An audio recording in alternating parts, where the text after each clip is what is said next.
Hey, thanks for watching this video. If you found it helpful, please hit the subscribe button. In this video, we are going to put a wheel on a Ducati V4S. It's going to be the same for the V4, just like it is for 1198, 1098. So new wheel and tire. We're going to put in our little spacers, and we're going to tighten down our wheel nut. I don't typically give out torque specs on the wheel nut, but the Ducati manual for this wheel nut is 230 Newton meters, 230 Newton meters. You may or may not need a friend to help you with this if you are not ambidextrous enough to hold the brake down and tighten this at the same time.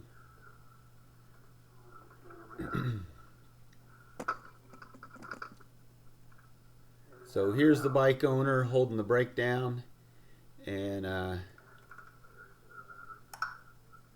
there's your torque.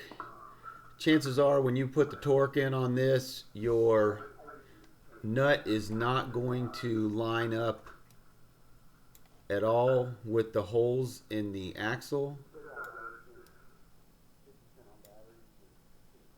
So since the hole is not going to line up with the axle and the axle nut, you're going to have to tighten it down a little bit more. So my torque wrench is set at the torque spec for this bike, and you see I'm going a little bit more, and it's going to take me that and then some to get one of these holes to line up. And this is part of the reason why this nut is so hard to get off, because in German torque specs, this is set to Guten tight.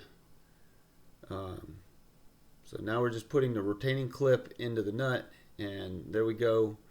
That's how you put the wheel on your Ducati V4S. Thanks for watching.